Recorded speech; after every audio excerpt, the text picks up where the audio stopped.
Like any life form, on a long enough timescale, the life expectancy of a bearing tends to zero. Terrible animation, I know. But if you own a random orbital, chances are something like this will happen to yours at some stage sooner or later.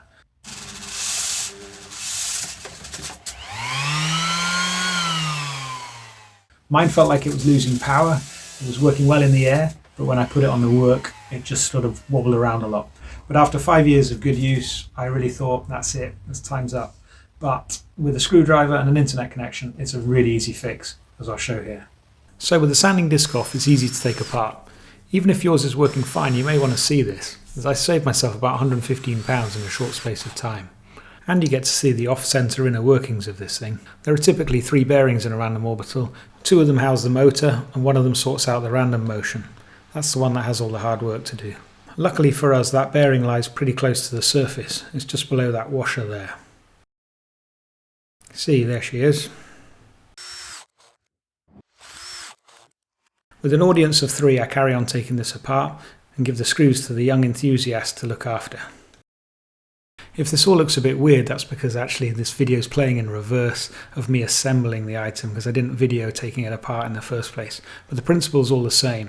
That rubber piece needs to come off, and then you're left with the bearing inside the casement there. Okay, from now on everything's playing in forward, don't worry. So that is the shot bearing as it came out, and you can see it's not even turning against my finger there. I should have noticed as I took it out all the little black bearings coming out, but I didn't. But anyway, the next hard part is to try and remove the casing that's marked in red from the bit that I'll show in purple there, which is the bearing itself. Getting that bearing out of there was really tough.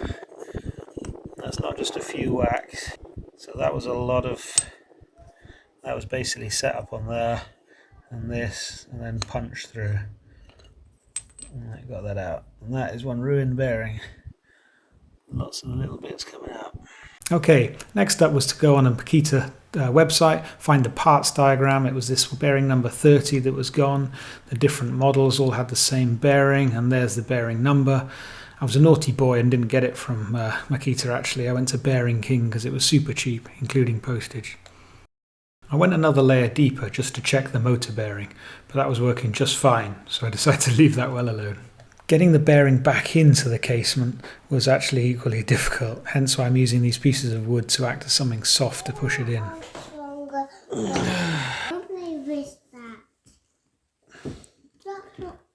There we go, that's another pop. There we go, and in, there we go. There we go, hopefully. Why did it Pop, because we're trying to push that in so it's flush up there. It still goes nicely, good.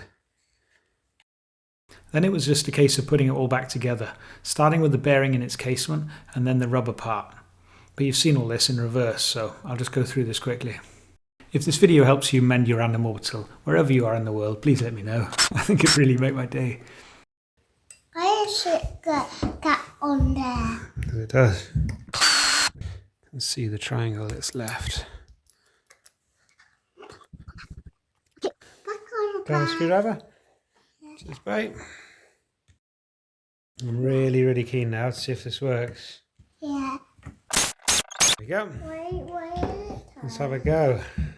It's an amazing workbench. Let's see if this has done it or not. Moment of truth. Yeah! Bingo! That's I don't know, £8, £9. We fixed it. So there it is. I hope it saves you some of your hard-earned cash. If you're excited as I am about a bargain, then check out my channel where you'll see I build loads of things out of free wood.